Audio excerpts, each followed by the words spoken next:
Ok. Começou. Boa noite a todos que nos ouvem. Boa noite, professor Antônio Gonçalves. Boa noite, Luzenice. Tudo bem? Tudo bem? Agradecer o seu pronto atendimento, aceitando o nosso convite de trocarmos algumas ideias sobre esse momento aí, e especialmente a respeito da saúde dos trabalhadores, né? O senhor que tem se dedicado a observar e estudar esses aspectos. Professor Antônio Gonçalves. Professor, atual presidente do Sindicato Nacional dos Docentes das Instituições de Ensino Superior, professor Antônio Gonçalves. Professor, é a nossa primeira live, a gente está ocupando esses novos meios, porque é importante para a gente manter visibilizada as questões dos direitos dos trabalhadores, né? E é importante que a gente se una nesse momento, que a gente se conecte sobre todos os aspectos e mantenha ativa as nossas pautas, né? Então, mais uma vez, eu lhe agradeço por atender o nosso chamado, o nosso convite, e eu pediria que o senhor colocasse aí os aspectos que o senhor considera que são importantes para esse momento em face da pandemia da Covid-19 e os aspectos que são peculiares à saúde dos nossos companheiros do serviço público do Brasil como um todo, né? Muito bem, Luzenice. Eu quero começar agradecendo o convite do Sindisalem e parabenizando a diretoria pela iniciativa de, num momento de necessário isolamento social, encontrar alternativas de manter a mobilização da categoria, mobilização que, na atual conjuntura, é fundamental para mantermos a defesa dos direitos e das liberdades democráticas. Durante a minha fala, eu vou aprofundar um pouco mais quando eu me refiro a direitos e liberdades democráticas. Mas o fato é que é uma iniciativa louvável de manter a comunicação também com a base de um sindicato muito importante, que organiza aí uma categoria grande de trabalhadores e trabalhadoras da Assembleia Legislativa do Maranhão. Eu gostaria de contribuir, como sindicalista que sou, mas também sou médico urologista e professor aqui da Universidade Federal do Maranhão. Gostaria de contribuir nesse debate, tratando um pouco, a minha fala vai tratar um pouco sobre a pandemia em si, o rebatimento da pandemia sobre o nosso trabalho, de que modo isso está impactando no nosso trabalho, mas também na nossa saúde, né? E quais as consequências futuras desta experiência com a pandemia? Teria sido capaz de evitar chegar no ponto em que chegamos? O que nós temos a aprender com a pandemia? Porque nós entendemos que esse momento da pandemia ele está desnudando muita coisa, está revelando muitas coisas.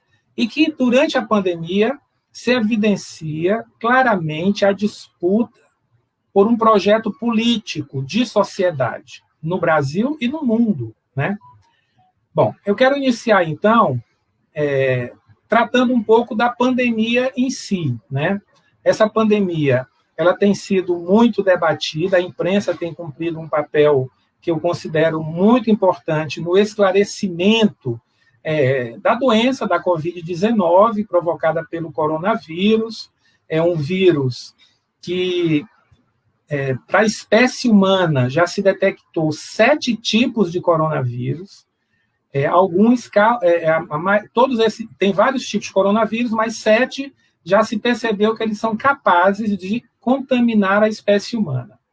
E o coronavírus, ele é um tipo de vírus, e os vírus, na verdade, eles têm dado muito trabalho para a espécie humana. Você, como bióloga, sabe bem que eles são micro-organismos de uma arquitetura muito simples. Comparado com a bactéria, com o fungo, o vírus é muito simples, ele muda muito rapidamente.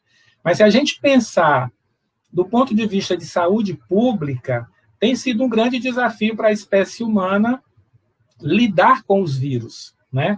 Se a gente pensar a pandemia do HIV/AIDS, né? O H1N1, a gente já teve 2 pandemias este século provocadas pelo coronavírus. A pandemia da SARS, que foi lá em 2002, 2003. Depois tivemos a pandemia do H1N1, da gripe, foi 2009, 2010. Depois, em 2012, 2014, a pandemia do coronavírus, chamada de MERS, que ficou mais restrita ao Oriente Médio. E agora, a pandemia da Covid-19 já é a 4ª pandemia que nós estamos tendo que enfrentar. Então, é um grande desafio para a gente a lidar com o vírus. Bom, e esse vírus, essa contaminação da espécie humana se estabeleceu na China. Então, isso já traz um componente político, né? Porque se politizou a origem do vírus, inclusive tentando se caracterizar como uma arma biológica utilizada e tal. Mas o fato é que, do ponto de vista científico, já se sabia que nós teríamos que enfrentar uma pandemia viral e que provavelmente seria por um coronavírus, né? Tendo em vista a história, a evolução neste século e os desafios que o vírus tem trazido para nós. E que essa transmissão provavelmente iria ocorrer no Oriente pela forma dos costumes locais, né? De consumir alimentos do tipo animais, mamíferos, que são contaminados pelo vírus, e isso acabou, em algum momento, contaminando. Então, a nossa relação com o meio ambiente, o modo que a gente se relaciona, essa relação ser humano como hospedeiro e a relação com o meio ambiente é fundamental. Então, nós estamos vivendo numa terra belíssima, mas nossa relação com o meio ambiente tem nos trazido muitas doenças, né? E a gente precisa aprender com essa pandemia que nós precisamos mudar o nosso modo de se relacionar com a natureza. Um outro elemento importante é que a ciência já sabia que seria um coronavírus, mas as pesquisas que foram realizadas com o coronavírus e com os demais vírus não foram suficientes para se descobrir uma vacina antes do surgimento da doença. E também de um remédio que fosse eficaz no tratamento da doença causada pelo coronavírus. E por que a ciência não avançou a tempo? Pela nossa incapacidade intelectual? Não foi por isso. E eu digo isso porque, em 48 horas, um grupo de pesquisadoras, e aí eu falo mulheres, para ressaltar a importância das mulheres, porque, às vezes, a sociedade patriarcal tenta diminuir o papel da mulher, mas aí eu quero ressaltar.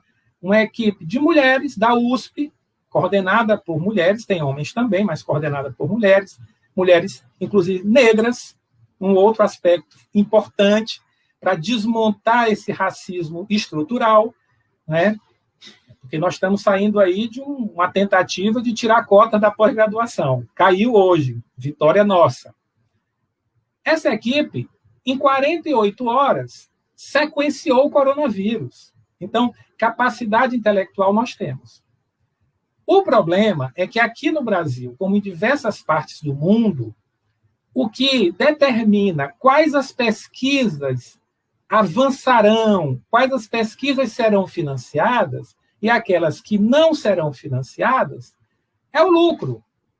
Então, acaba sobrevivendo a linha de pesquisa que tem uma perspectiva de gerar lucro para o investidor. Isso. Você, como pesquisador e mestre nessa área, sabe muito bem a dificuldade que a gente tem de ter uma bolsa para incentivo do pesquisador, ou de ter um financiamento. Aqui no Maranhão mesmo, a gente passou anos sem fomento. Sem fomento. A FAPEMA foi extinta, né? Sim. E ela cumpre um papel importantíssimo no É financiamento. a influência dos mercados e dos grandes negócios sobre o rumo das pesquisas, né, professor?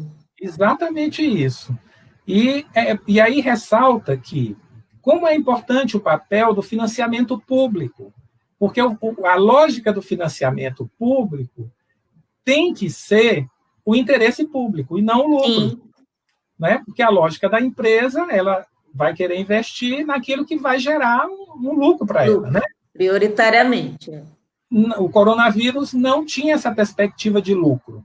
Até para os capitalistas, não tiveram essa visão, porque poderiam ter investido e agora já ter vacina. Agora está, né? Mas o fato é que não houve investimento. Então, é um outro aprendizado. Eu falei da nossa relação com o meio ambiente, o outro, de valorização da pesquisa. E da pesquisa que tenha interesse para a coletividade, né? E não apenas de interesse para o lucro. Esse é um outro aprendizado com essa pandemia. E o que é que isso tem a ver com as pesquisas que nós fazemos aqui no Brasil? Tem a ver, tudo tem a ver. Porque nós estamos passando por um período, e aí eu me refiro ao governo federal, que ele nega a ciência, as evidências científicas. É um governo negacionista, que diz que é uma gripezinha, que não é uma doença, e lá se vão mais de 54 mil vidas. Somente. É uma imagem devastadora, né, professor?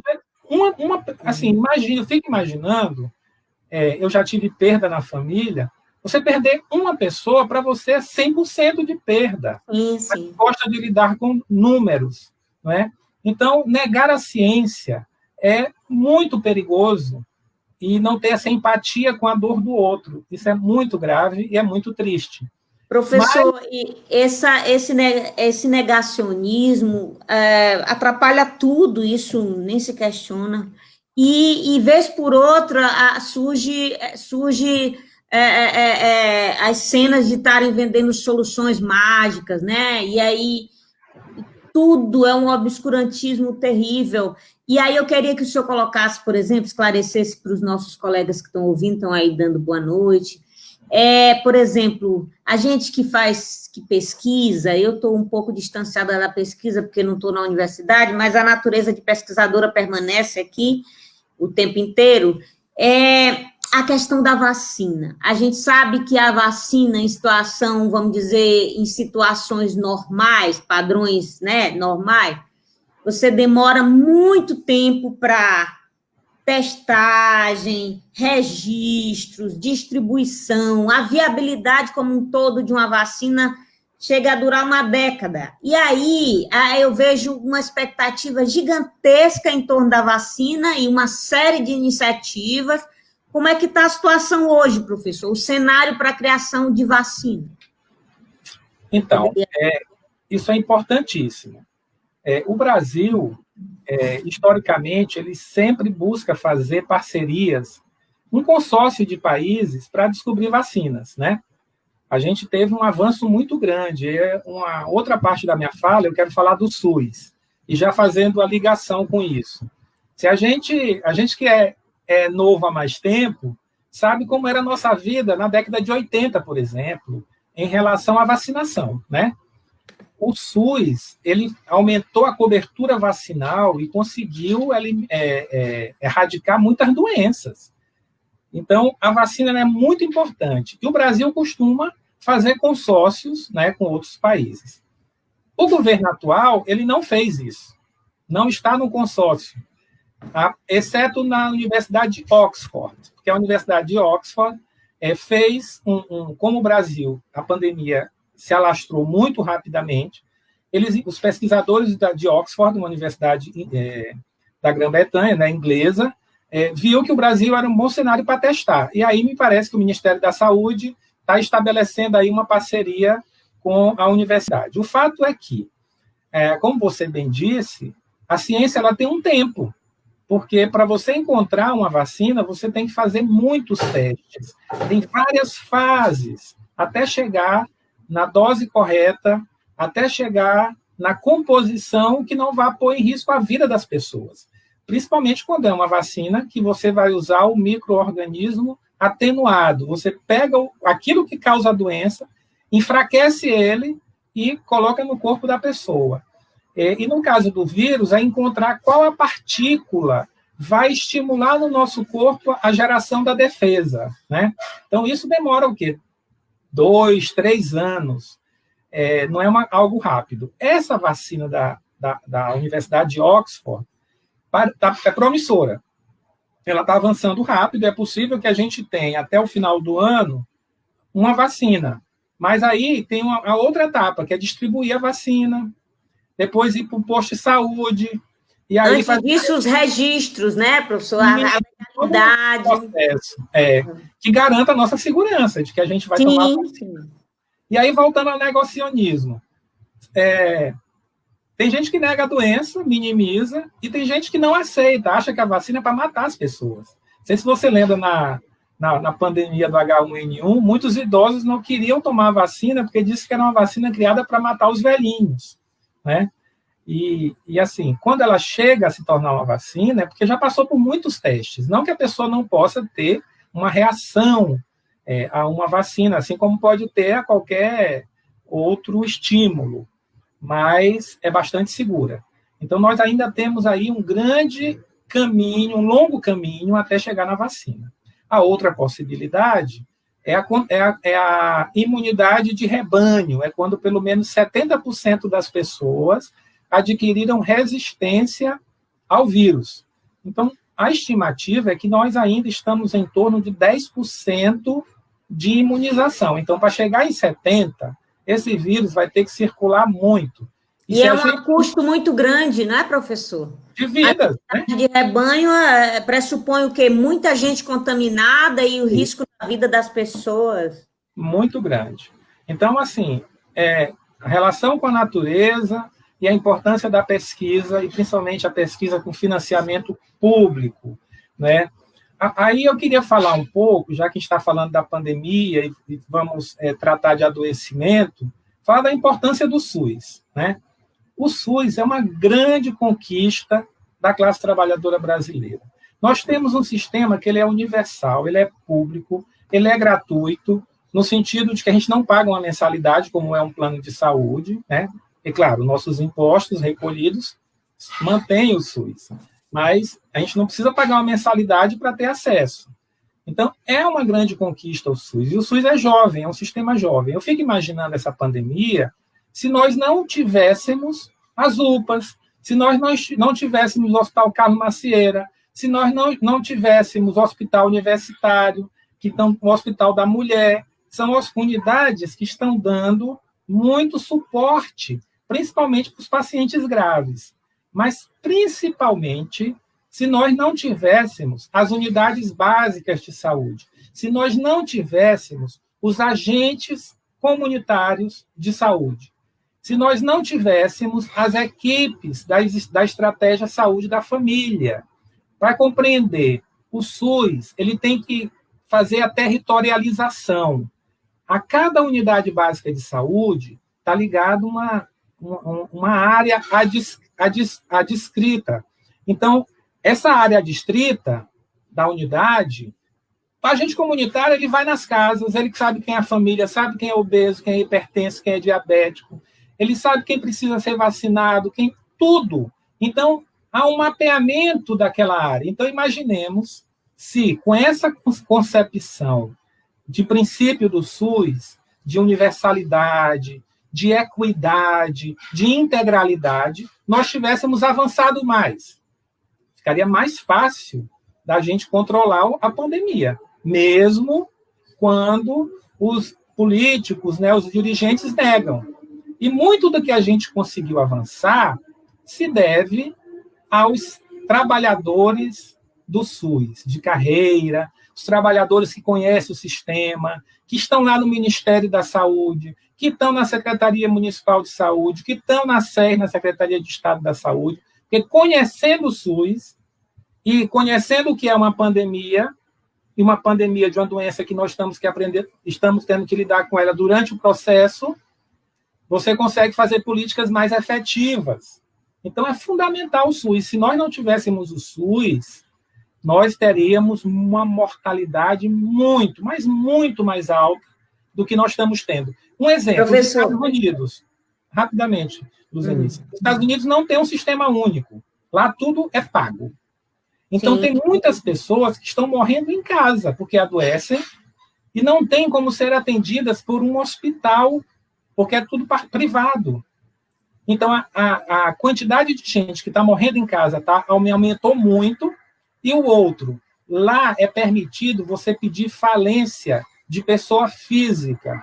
Então, muitas pessoas foram para o hospital, ficaram curadas e agora estão decretando falência de pessoa física, porque toda a sua poupança, tudo foi gasto para manter a sua saúde. Ou seja, é a lógica da saúde como uma mercadoria e não como um direito. E o SUS veio justamente para dizer o seguinte: a saúde é um direito, não é uma mercadoria.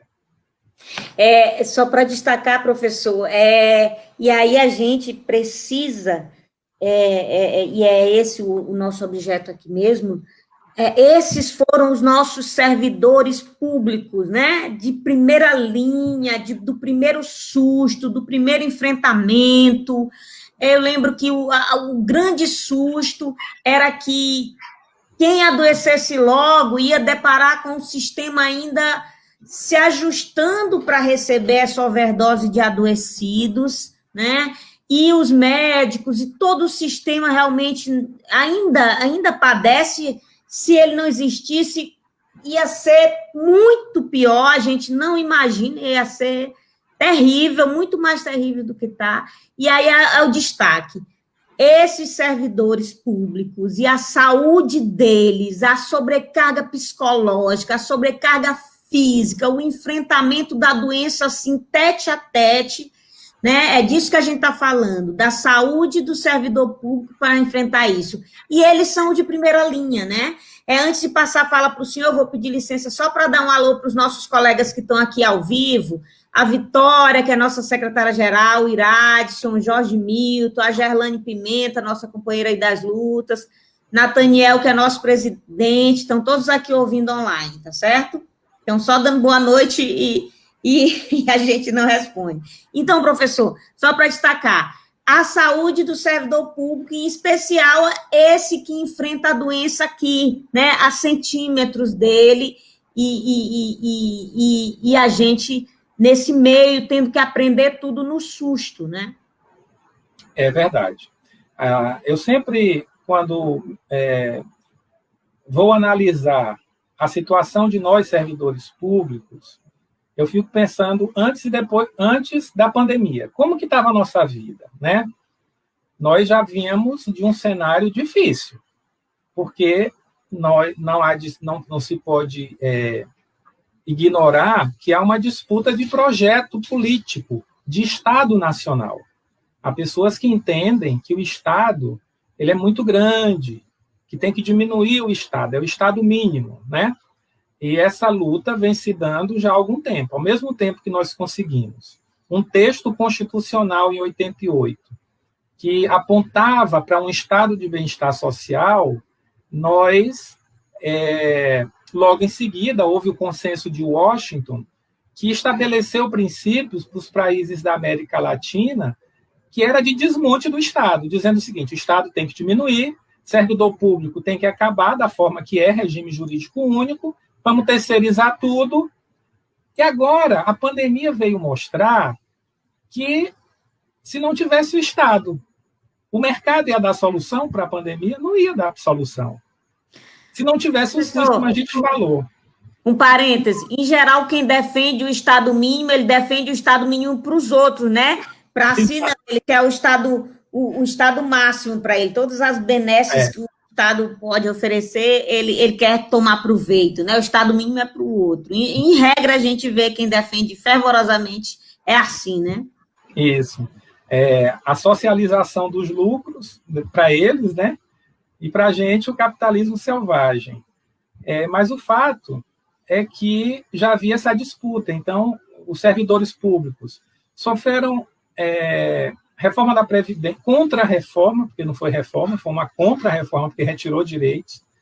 Teve a reforma trabalhista, a terceirização ampla, geral e restrita. Eu imagino que na Assembleia Legislativa isso ainda é mais intenso, porque como tem muitos cargos de confiança, né?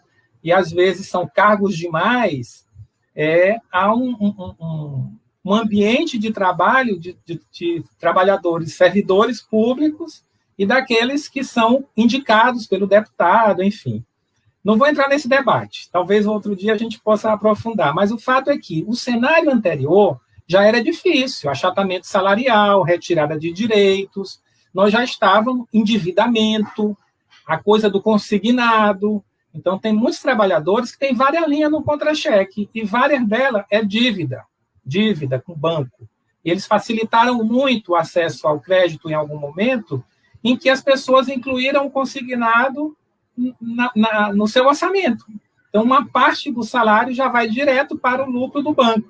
Por isso que eles não param de lucrar nem na crise. Então, nossa situação já era difícil antes da pandemia. Agora, está muito mais difícil, muito, porque eles estão aproveitando o período de pandemia para, já que os ritos nas casas legislativas, e aí eu falo do Congresso, das Assembleias e das Câmaras de Vereadores, esse rito está abreviado.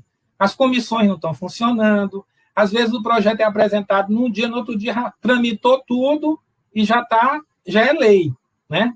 Então, eles estão aproveitando para avançar na retirada de direitos. Nessa disputa de projeto, no âmbito federal, já tem uma lei, a 173 de 2020, que congela o salário até, e no âmbito federal não, com todo mundo, servidor todo mundo, até dezembro do ano que vem. Sem contar que de 2022 já é ano eleitoral, o tempo da campanha salarial diminui, talvez a gente consiga em 2024, porque 2022 ano eleitoral, 23 o primeiro ano do governo, estão tomando o pé, não sei o quê. E aí, em 2024, talvez a gente consiga. Eu digo, se tivermos uma mobilização, a gente consegue a qualquer momento, porque a unidade é fundamental.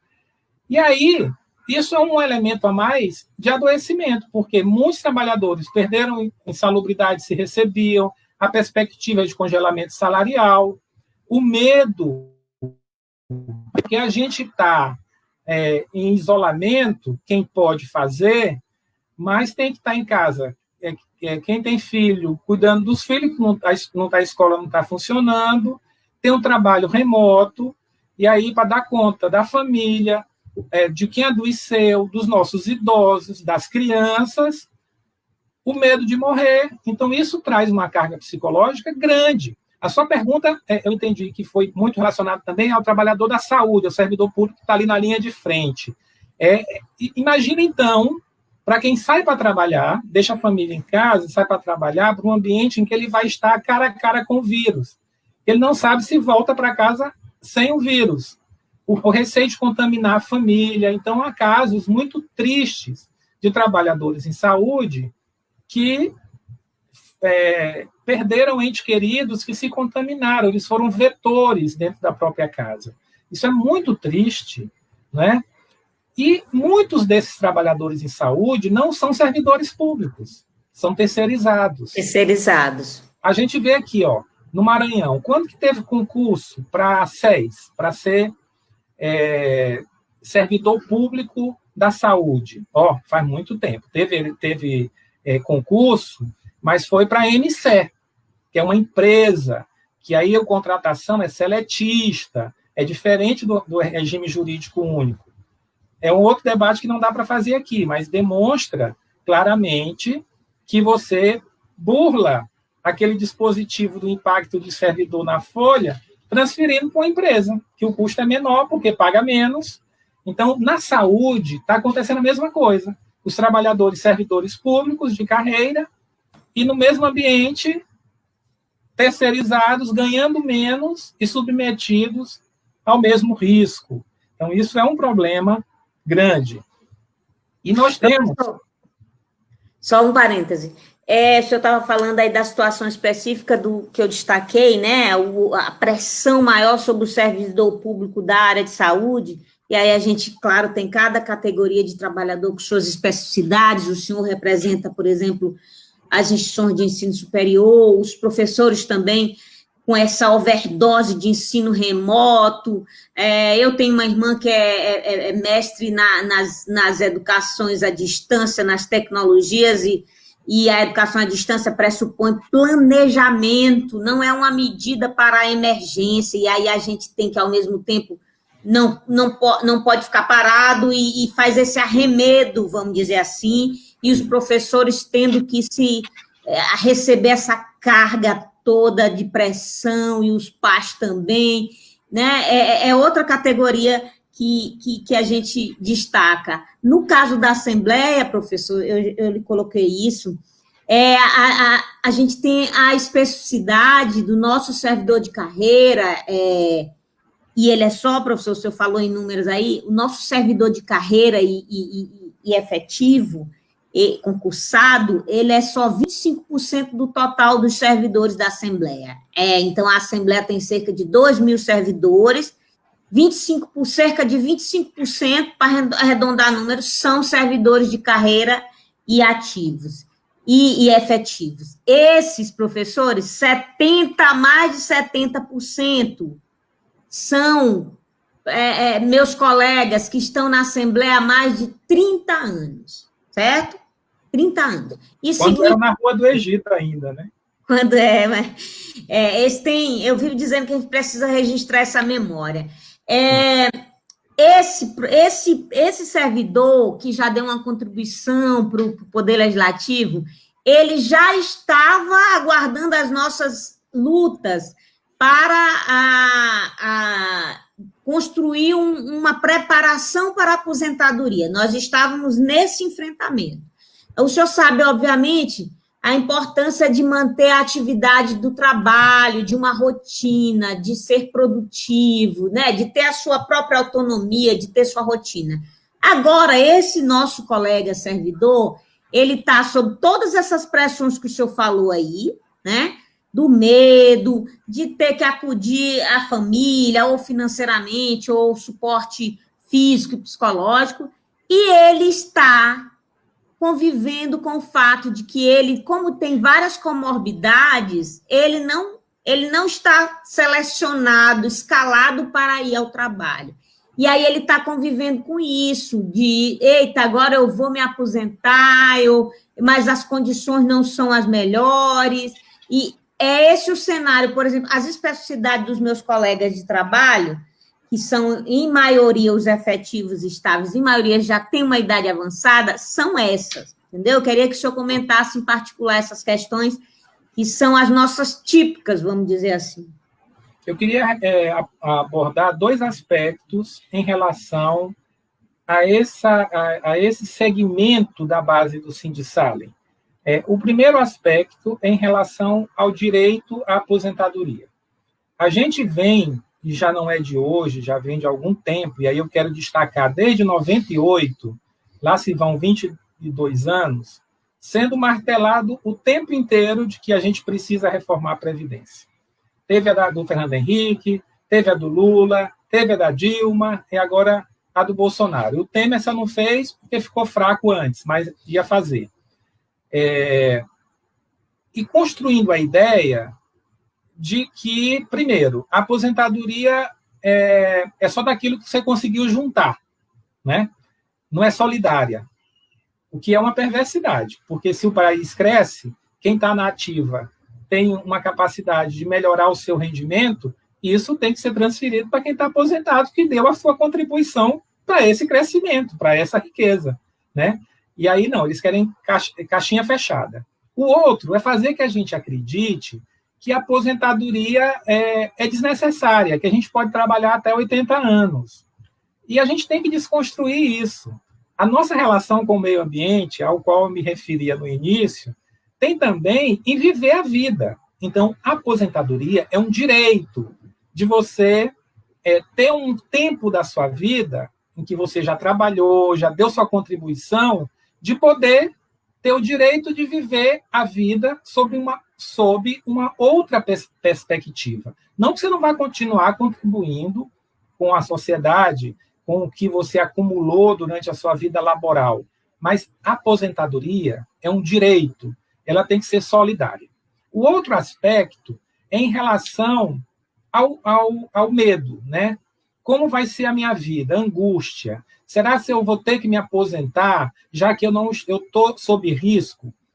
Nós temos que proteger os trabalhadores e trabalhadoras que têm fator de risco.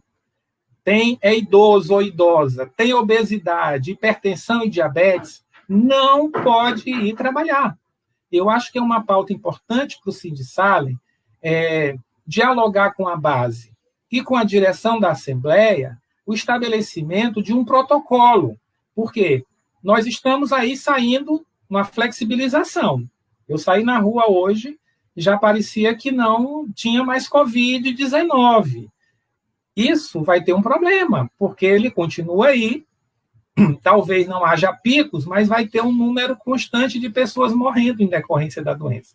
Então, tem que proteger a vida de quem tem vulnerabilidade, mas manter a calma de que isso não é motivo para aposentadoria. É um direito do trabalhador proteger a sua vida, é um direito universal, não é? Está na Declaração Universal dos Direitos Humanos, o direito à vida. Então, não se pode pôr em risco a vida de quem tem fatores de risco. Ah, mas precisa trabalhar. Então, que a Assembleia crie condições para o trabalho remoto, né?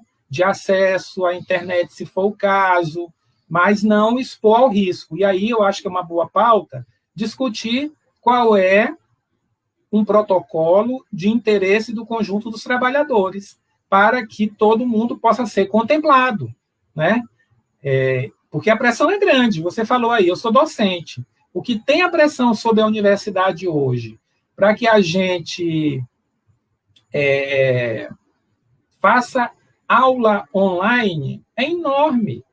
E a gente sabe, como você bem disse no caso da sua irmã, educação à distância tem uma legislação, tem regras, não é qualquer coisa. Tem que capacitar o docente, tem que ter uma boa plataforma, tem que ter inclusão digital do estudante. A maioria dos nossos estudantes só acessam a internet pelo celular e no pacotezinho que ele compra, que vem no chip, que dá acesso somente às redes sociais, Facebook e WhatsApp. Ele não consegue. Imagine, então, que educação precarizada seria essa?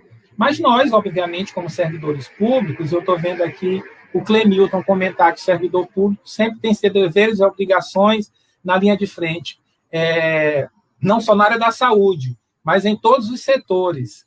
Certamente, nós, como servidores públicos, nós temos que prestar contas à sociedade, mas há de se compreender que a vida vem em primeiro lugar, né? E que a contribuição de servidor público se dá em várias áreas. Imaginemos agora, vocês que trabalham numa casa legislativa, nós precisamos aprovar diversas leis que garantam a proteção à vida. Então, o trabalho de vocês é fundamental para que os projetos tramitem, para que a Assembleia funcione. Mas isso tem que se dar dentro de um ambiente que não põe em risco a vida de vocês, né? Então, a quem já tem muito tempo de serviço e está na angústia, né, de ter a sua vida modificada, porque não tem mais a rotina do trabalho, buscar entender que, nesse momento, o mais importante é defender a vida e que, se for possível alguma contribuição, que seja no ambiente protegido e não voltar de qualquer jeito e pôr a sua vida em risco. E aí talvez tenha que adaptar os ambientes, a climatização, o distanciamento, a rotatividade do trabalho presencial, porque a gente sabe que muitas repartições são insalubres, que muitas repartições existem muitas pessoas num ambiente só, que não dá para... Minha irmã é servidora pública, na sala que ela trabalha, teve uma infiltração e não tinha ventilação. O pessoal reuniu, disse, não, vamos... Falaram com o secretário, ele mandou reformar, fizeram uma escala de trabalho presencial, de modo que mantém 2 metros de distância e quem tem fator de risco dá sua colaboração da maneira que pode, remotamente.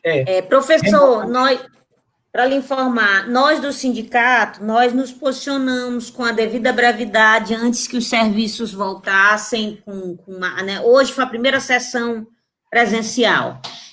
Nós nos posicionamos cobrando da diretoria medidas nessa linha do que o senhor colocou, que estabelecesse a rotatividade, mantivesse um programa de higienização, estabelecesse o distanciamento. Então, boa parte dessas questões a gente conseguiu que se consolidassem, realmente está acontecendo uma parte, outras a gente ainda está por enfrentar.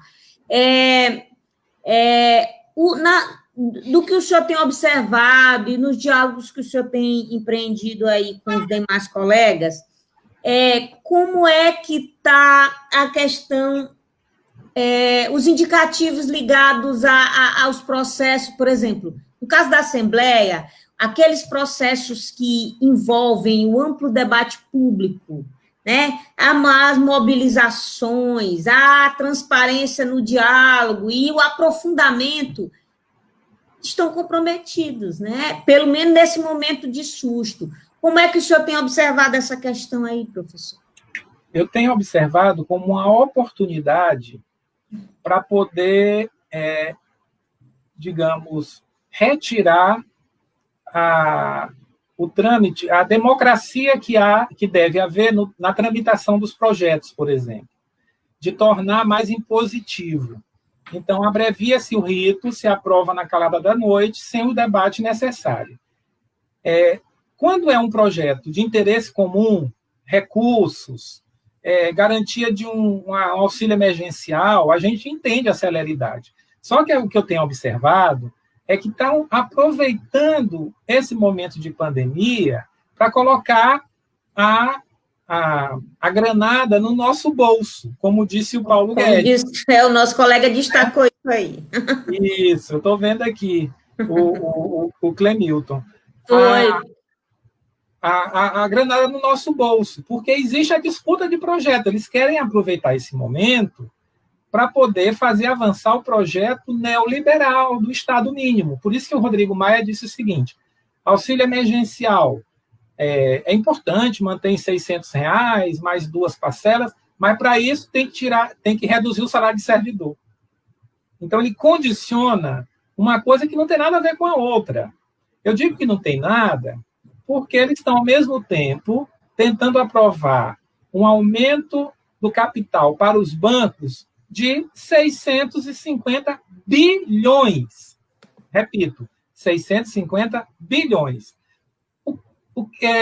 Os bancos estão aumentando o crédito para manter a economia em movimento? Não. Mas aí isso vai... quando fazem isso, é com juros escorchantes. Então, eles pegam as armadilhas para a classe trabalhadora nesse momento de mudança de rito para poder ir fazendo avançar o projeto neoliberal, seja de concepção de Estado, seja de reconfiguração do quadro funcional, seja no âmbito da educação, seja no âmbito da saúde. Então, nós temos que estar muito atentos e atentas a isso. Há uma disputa de projeto, e o projeto que eles estão querendo avançar não é um projeto de interesse do conjunto da classe trabalhadora. A gente pode acordar e estar com cargo extinto a vagar, por exemplo. Todo santo dia, né? Teve um período aí que era assustador, a gente ia dormir, quando acordava tinha uma medida provisória escandalosa no nosso café da manhã, né? E muitas que não se relacionavam diretamente com salvar vidas, com a prioridade que... Não, está distanciado. Uma coisa que não tem nada a ver. O próprio ministro do Meio Ambiente falou, né, de passar a boiada. Vamos aproveitar que a imprensa está falando da pandemia e vamos passar a boiada e aprovar o que a gente quer, que é a desregulamentação da política ambiental, que se relaciona com a pandemia, como nós dialogamos aqui.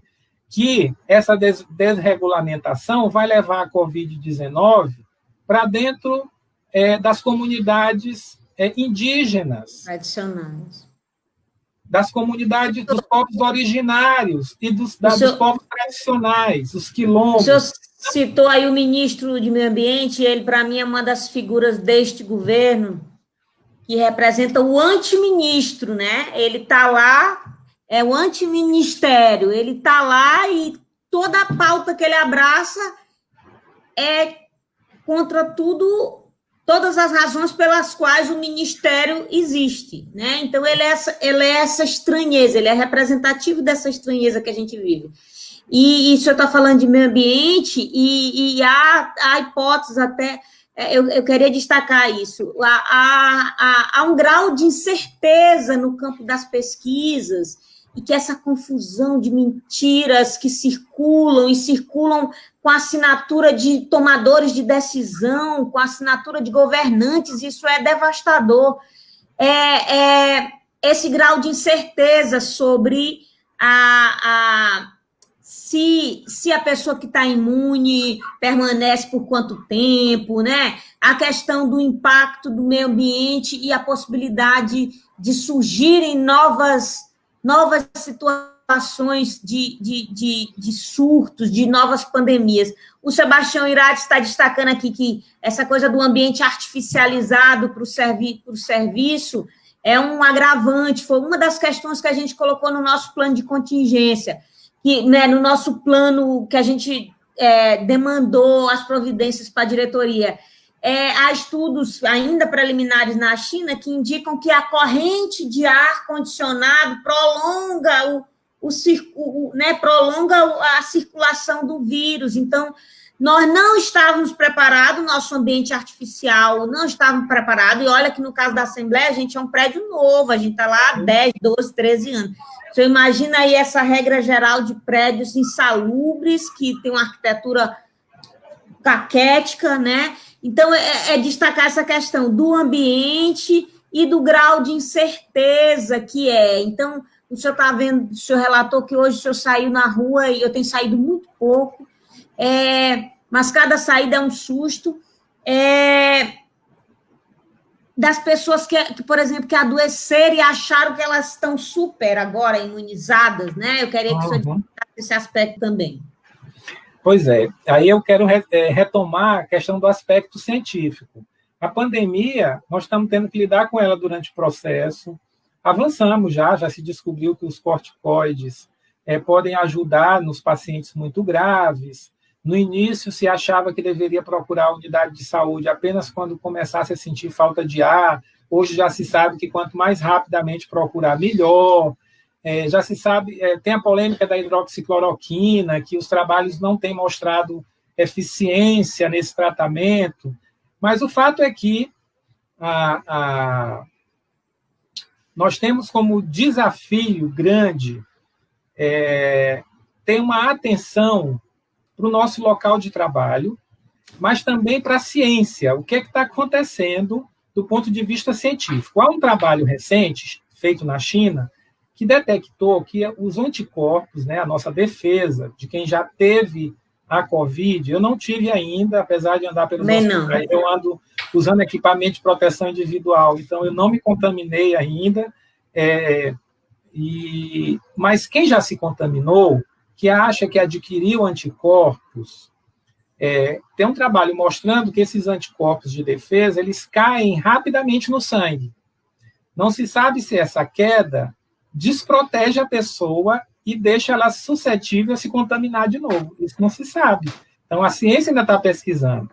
Mas mesmo que a pessoa que teve a doença adquira a imunidade e resistência, o vírus pode mudar, tem um outro novo coronavírus, e essa imunidade não servir para esse novo, porque ele muda muito rapidamente, e ele vem sofrendo transformações, desde quando saiu da China até chegar aqui nas Américas. Por isso a importância do genoma, de desenhar ele, saber como é a característica dele em cada lugar, né? Exatamente. E o outro aspecto é que a pessoa que já teve, ela pode ser vetor.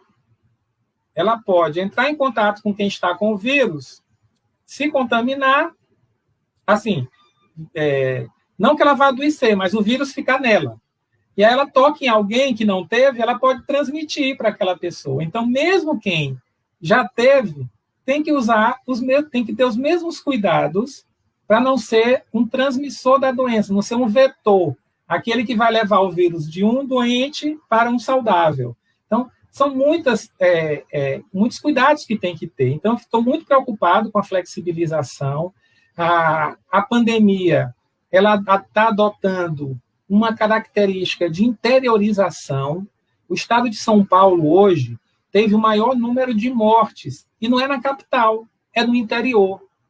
Imaginemos a pandemia avançando pelo interior do Maranhão, onde a maioria das cidades não tem unidade de terapia intensiva.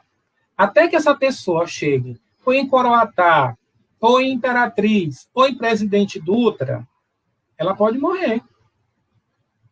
Ela pode morrer. As grandes cidades, Bacabal, Santo Inês, pode morrer. E aí é muito grave essa questão. Há uma pesquisa para tentar descobrir uma vacina que contenha partículas de diversos vírus, né, para dar uma imunidade para H1N1, para o vírus da influenza, da gripe, para o coronavírus, mas não se descobriu, porque ele muda muito rápido. Sim. Então, toda a atenção é necessária, não podemos achar que porque tivemos a Covid-19, não devemos mais nos preocupar com as medidas protetivas, não podemos achar que porque teve Covid-19, pode voltar para o trabalho em qualquer condição.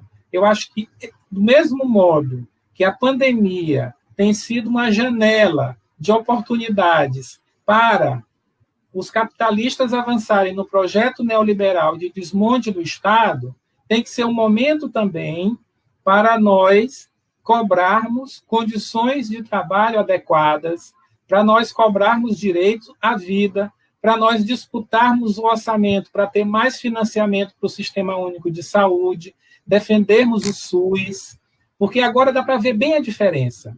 Qual é o plano de saúde que está fazendo prevenção? Eu duvido, porque é plano de doença, você só usa plano de saúde. Sim, todo o sistema pautado na doença. Da saúde suplementar é pautado na doença. Quem se preocupa com saúde é o SUS. Preventiva é o SUS. Né? Preocupar com a prevenção e com a promoção da saúde. Porque nem sempre a pessoa saudável, ela se sente saudável. Às vezes ela não tem nenhuma doença, mas ela se sente adoecida. Então, promover a saúde é tão importante quanto a prevenção da doença. E isso passa pelo processo de formação dos trabalhadores em saúde, né, em financiamento. E lembrando que nós estamos submetidos à emenda constitucional 95, que foi aprovada no governo Temer, né, que impôs um teto ao orçamento das políticas públicas. Não tem teto para endividamento, nem para transferência do fundo público para a iniciativa privada, mas tem teto para saúde, para educação, enfim.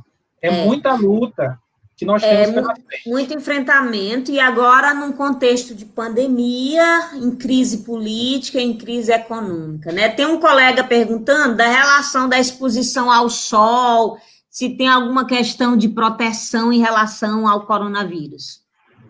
Eu acho que isso deve ter a ver, professor, antes que o senhor responda, eu acho que deve ter a ver com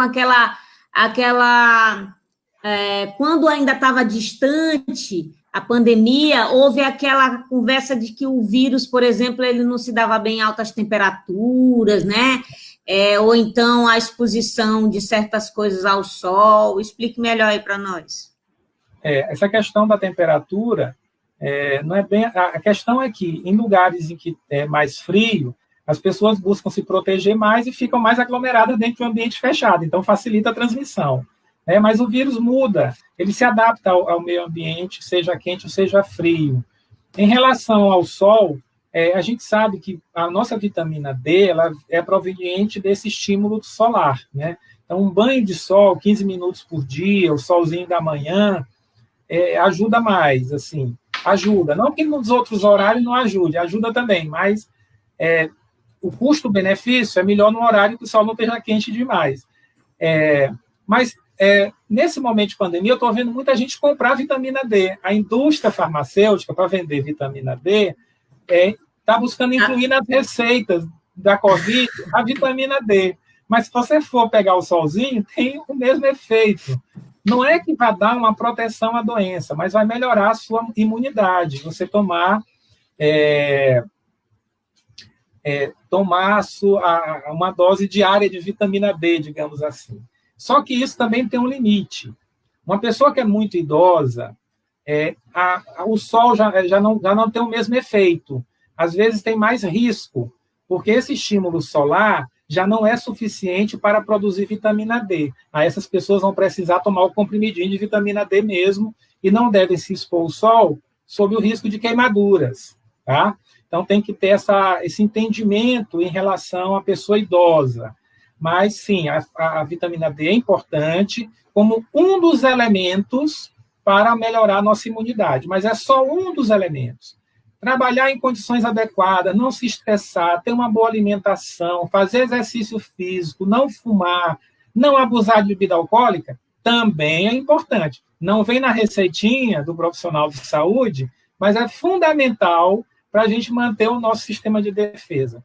E aquilo que a gente come, e aí voltando a falar no meio ambiente, no atual governo, liberaram mais de 500 tipos de agrotóxicos para aumentar a produtividade agroindustrial para exportação, mas para nosso consumo também. Então, nós estamos comendo muito veneno, que também tem um impacto grande na nossa imunidade.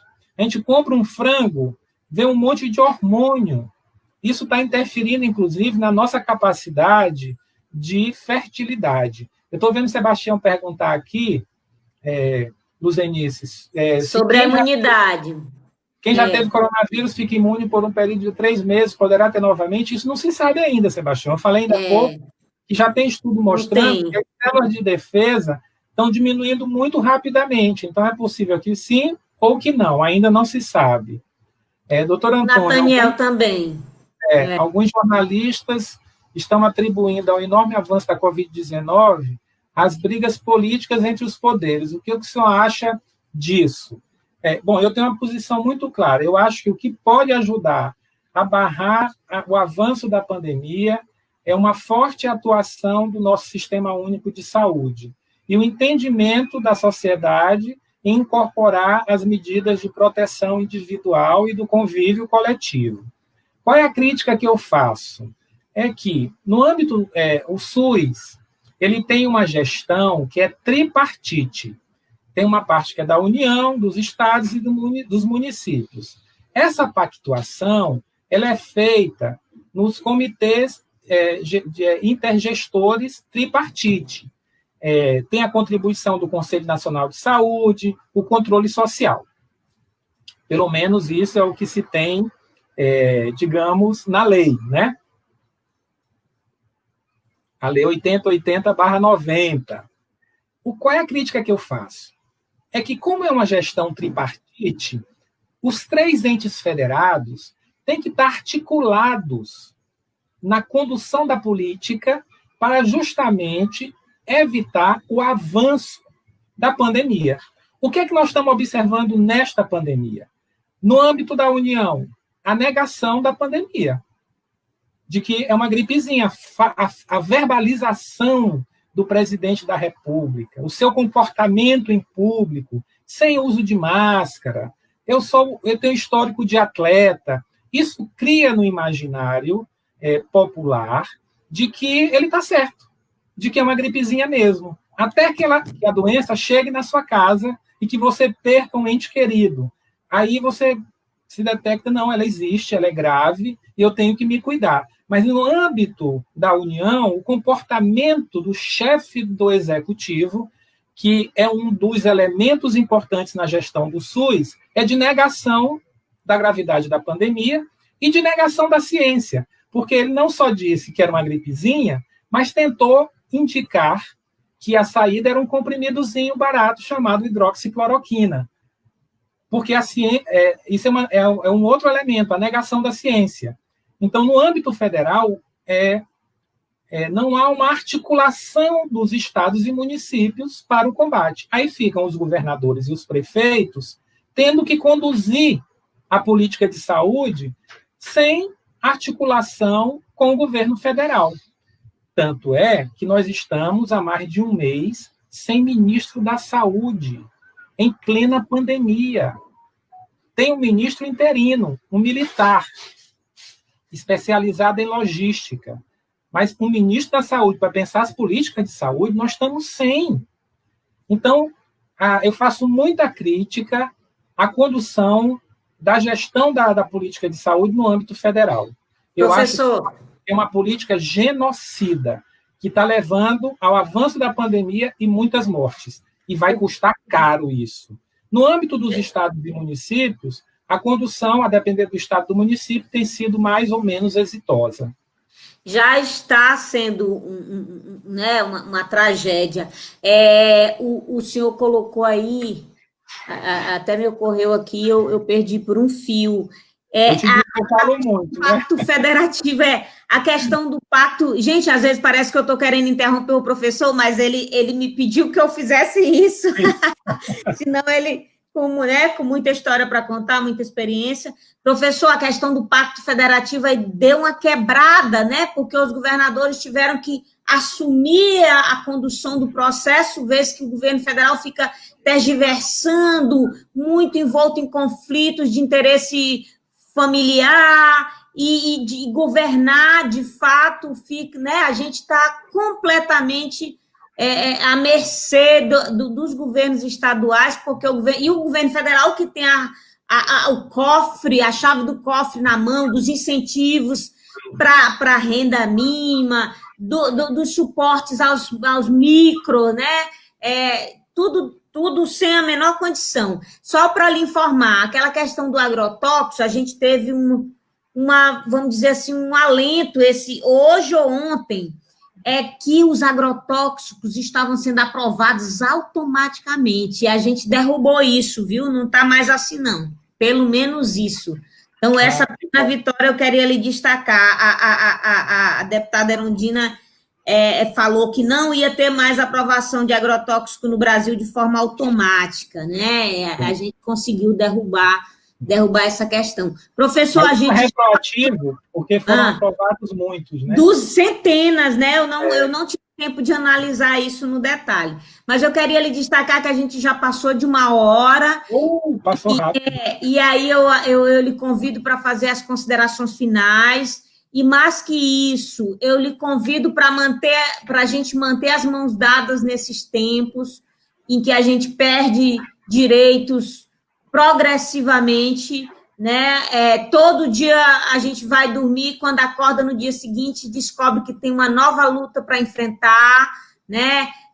O do MEC saiu aí chutando, aí hoje já reverteram a questão da questão, enfim, todo dia é um retrocesso, e eu vou lhe chamar para a gente se manter conectado, porque a pandemia ainda nos desfavorece nesse aspecto da mobilização, né? A gente precisa se manter mobilizado, porque as nossas lutas são pela causa da sociedade, sem discriminação, pela inclusão e pelo serviço público que a gente defende com todo o vigor que a gente tem. Professor, eu vou lhe convidar para fazer as considerações finais e, de pronto, já lhe agradecer. Muito obrigado também, Luzenice. Foi um bate-papo assim, muito bacana. Eu espero ter contribuído, de algum modo, com esse acúmulo, né, que a gente tem como médico, como militante social, como sindicalista, e falar um pouco sobre a nossa luta, porque a gente fez aqui uma avaliação conjuntural, né, dos aspectos que estão pondo em risco os nossos direitos, as nossas liberdades, mas é fundamental que a gente busque construir a unidade da nossa classe, da classe trabalhadora, todo mundo se reconhecer como trabalhador, e aí lutar pelos nossos direitos, por uma sociedade menos desigual, sabe? Eu acho que, nesse momento, nós temos uma dificuldade adicional, que é o avanço do autoritarismo, que é um avanço de práticas fascistas que estão ocorrendo no nosso país e em diversas partes do mundo. Isso vai exigir de nós uma unidade muito maior, porque nós temos que derrotar este governo Bolsonaro-Mourão. Não é possível mais conviver com esse estado de coisas. Chegamos no limite, já passou todos os limites. Então, eu quero aqui convocar a quem nos assiste, a base do Cid Salem, a classe trabalhadora, a construir a unidade, manter a mobilização, mesmo em tempo de pandemia, para lutarmos por uma sociedade mais justa. E me coloco à disposição de contribuir com esse debate e contribuir também na construção de uma luta que é necessária e que é fundamental para a nossa sobrevivência. Não ao fascismo, basta de Bolsonaro, Mourão. Muito obrigado pelo convite, uma boa noite a todos e todas.